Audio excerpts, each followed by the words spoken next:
Thank you, Dennis. Dennis Furman, everyone. What amazing music.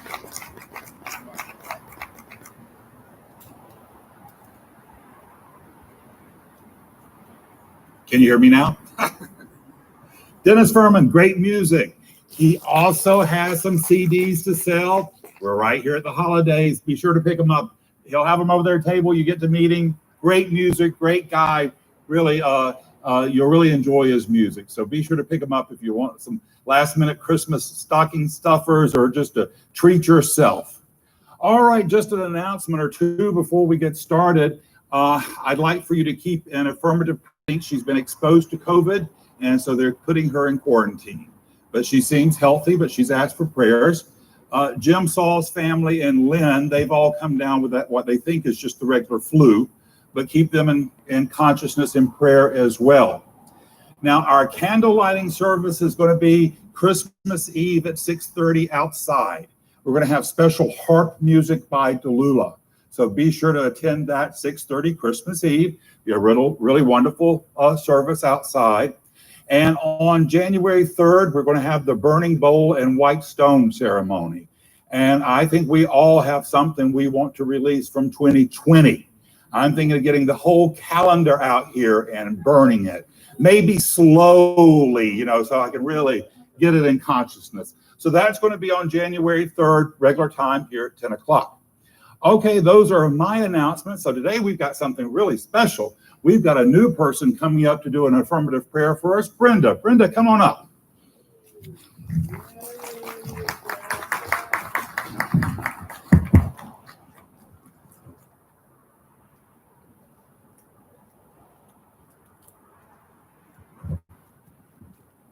Hello? Yeah. Well, this is a new experience for me, so please just stay with me. Okay. All right, so let's just breathe deeply and settle from this busyness of the holiday season and just let it go.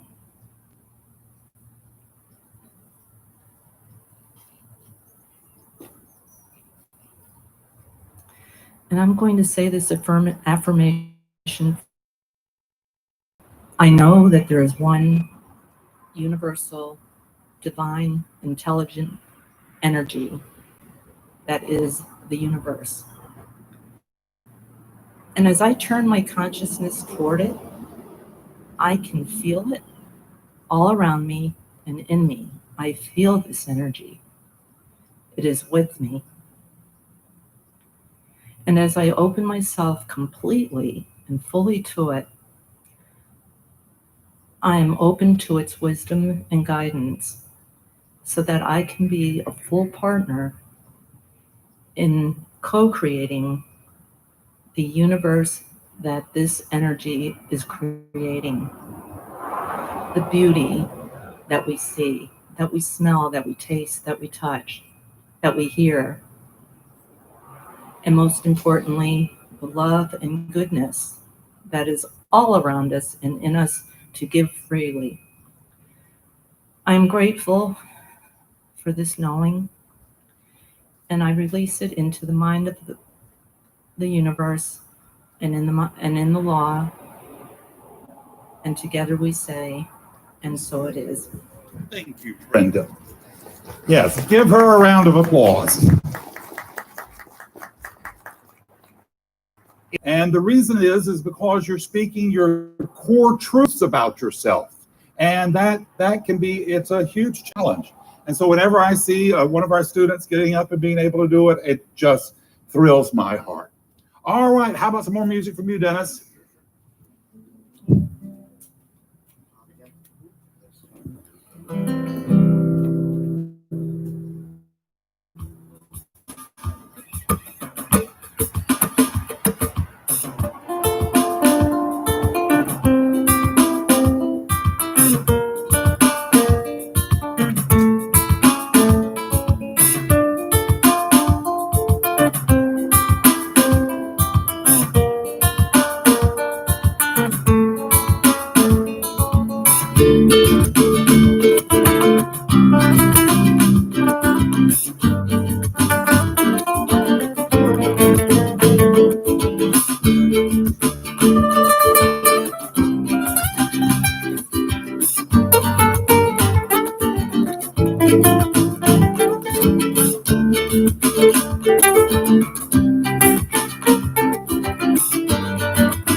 Thank you, Dennis. So my talk title today is Good News. You know, our founder, Dr. Ernest Holmes, he was writing right after World War II. And he said the world needs good news now more than ever. I'd like for him to be here and have gone through 2020 to hear what he had to say. He said we need a heavenly light. He says we need a star, the power of divine prayer.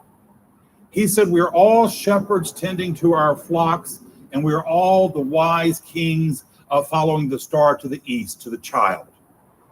And what is the child that is in the east? Well, that's our best intentions. That's the better idea for ourselves, each other, and the world, our best ideas. So this week I had kind of a fun week. The early part of the week, I got to go out to the county commissioners. They have their bi-monthly meetings, and I'm on the roster every so often, a couple of times a year, to get to go out and do an opening prayer for them. I'm not sure why they keep asking me to come out, because I think I scare them a good bit. I think they think me a little bit of a voodoo type person. I want to one time take out a rubber chicken and swing it over my head to see if I can get any of them to run out from the room. So I always kind of enjoy it a little bit going out there. And really, really fun. On Tuesday, I got to take a $1,000 check down to the food bank because we had donated $1,000. A person had made a big contribution, and we had sent it off to the food bank. And so I took it, and when I did, it blew up the site. It blew it up. Normally, even when the prep of the organization, people were just amazed. And I did our core teaching, which was that we really just focus on first cause, our thinking. That's all we have to focus on. And if we get that first cause right, we get our thinking, then everything else falls into place. And I agree that is essential. We have to first have our thinking correct. But you know, if that, we would have stayed in spirit, because you can do that in spirit. I think since we've come to life and we've been blessed with these bodies, with hands, with feet, with mouth, with brains, most of us, that we're required to do more. We're required to get out in the community and to make a joyful noise helping others as much as we can. Joyfully. Here's the difference. 2,000 years, the traditional religions have been urging people to do that through guilt and shame. You do it because you really shouldn't have all the good you have, and you need to give as much of it away as you can. Let's not get into all of that. Guilt and shame does nobody any good. It's a wonderful, wonderful way to keep control over people, to fundraise. It's the best fundraiser you can come up with. But it's a miserable way to live a life.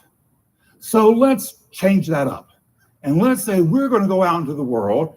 We're going to make the best we can by being a wonderful, joyful band of pilgrims on the move, creating a joyful jubilee for all those that will join in. And I know we can change the world by making that happen. And we can make a wonderful life for ourselves. So it's a different idea than maybe what Dr. Holmes had. But you know, our times are requiring a different idea.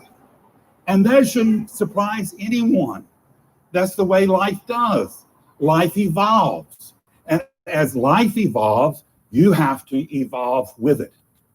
So this year, as we're going through this holiday season, we're having to change things.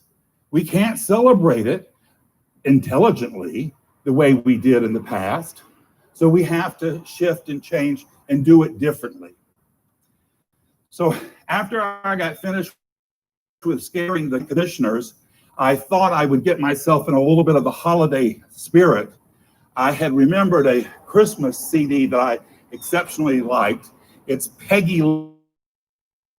To listen to Peggy Lee sing that, and about through, I realized I had to shut Peggy Lee up, or I was going to go throw myself under a bus. I've song. Why don't I go back and start watching some of the shows I used to watch when I was a kid?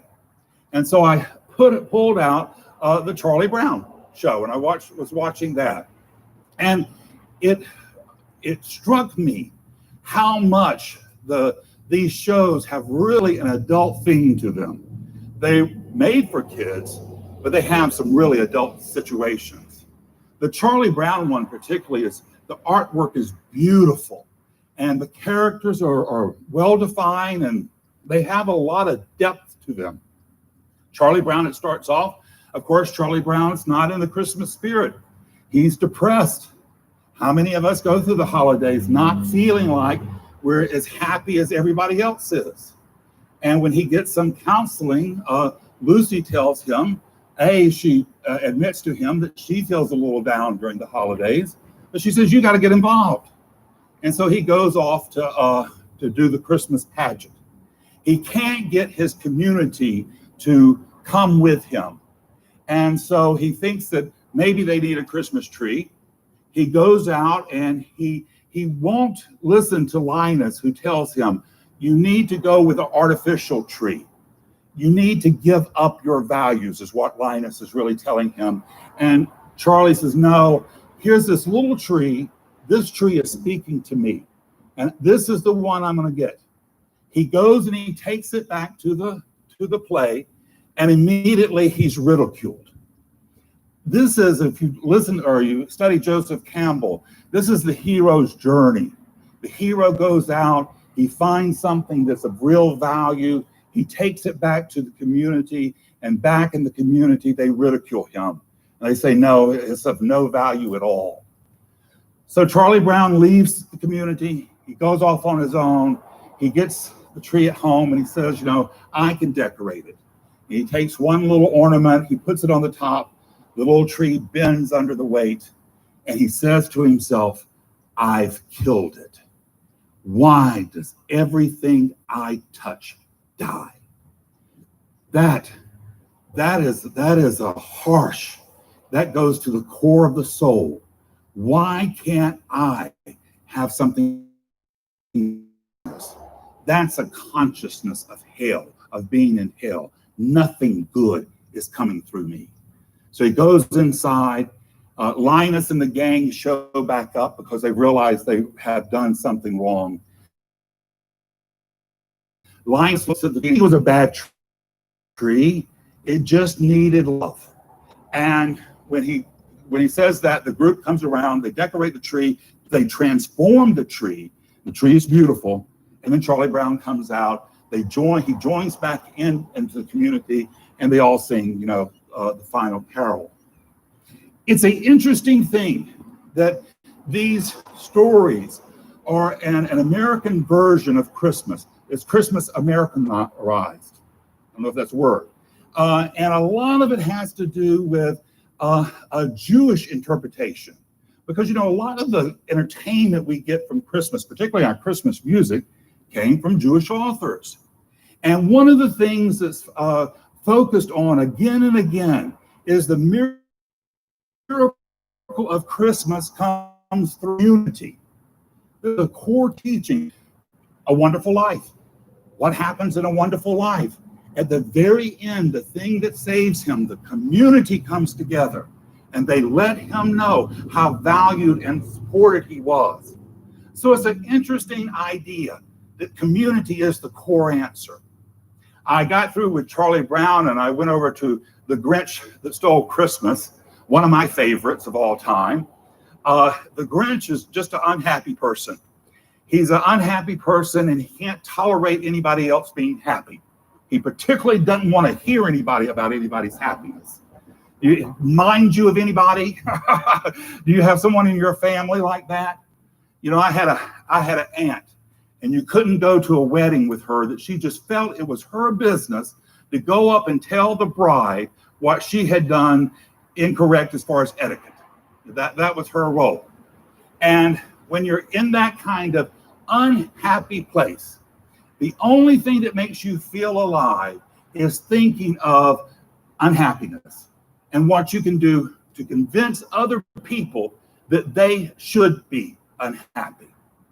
Now, the Grinch, he lives high above the Who village. He lives on top of the mountain. And what that means is that he actually has the potential for higher consciousness, but he lives in a cave. Again, if we talk about the hero's journey, what's happened to him, he's gone out, he's been wounded, he's back now living in a cave, living in a protective area. And the only thing that gives him energy is thinking of how he can stop others from being happy. But this isn't the real truth of him. It's not the truth of him. And when they sing the song, "You're a Mean One, Mr. Grinch," that's not true of him, but that's what he fears is true about him. He fears that that is his truth. Now, it's not, because if it were, he wouldn't have been able to keep his best friend, Max the dog, with him all along. Max the dog represents the core energy within us that's just happy to be alive, that just enjoys life.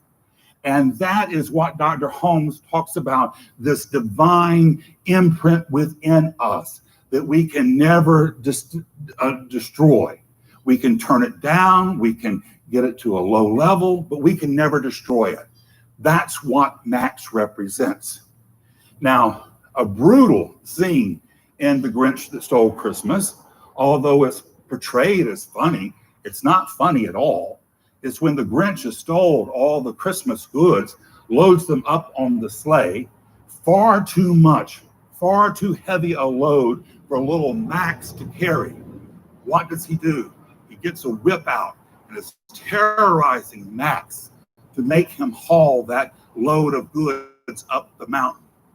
What that is representing is the Grinch torturing himself with the idea, punishing himself with the idea that he really isn't a good person. And we can do that a lot. And we can really inflict a lot of punishment on ourselves. So we have, and then, so they get up to the mountaintop, and at the very top of the mountaintop, when he's getting ready to dump, when he's finally at the point where he can end Christmas, what does he do? He listens. He listens to what the Who's doing, because he really doesn't want to end Christmas. He wants that hope. And he hears the Who singing out, and he realizes something he hadn't thought of before, that Christmas is more than the material goods. Christmas is about community. Because what do the Who sing? The Who sing, we'll always have Christmas as long as we have arms to grasp, as long as we have one another. When he hears that message, he decides to turn around and restore Christmas. Down the mountain he comes. This time Max is riding on top with him. They go into the village. The village opens up. This is the prodigal son coming back, is immediate acceptance. The father ran out to meet the prodigal son. And there the Grinch is welcomed back, and he even says he carved the roast beast. And who gets the first slice of roast beef? It's Max the dog. What does that mean? He's feeding that inner child. He's feeding that inner desire to enjoy and to experience good in life. And as we give to that, it gives out to the world. We have more of it. Dr. Holmes says that when the heavenly host sang praising God, the highest and peace on earth, what they were singing was praising the best idea, the best thought within us. It's our waiting on the divine presence and listening to that voice of intuition that we can come to a place where we know we are part of the human family. He's that child, that best knowing, the sanctuary within our own heart, Let us make haste to find the tidings of great joy. And what are the tidings of great joy with us right now? That things are going to get better, that this rain is going to hold off for another 3 minutes, that we don't have to continue to live in dread and fear and doubt, lack and limitation, that we have the power of goodness flowing through us that has been foretold by angels. And we are here to make the world a better place through our love, our joy, and our happiness. It's within every one of us to do, and now's the time. It's the truth in your life this morning. It's the truth in mine, and so it is. Thank you all. All right, here's a song we can't get enough of this year.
One at a time.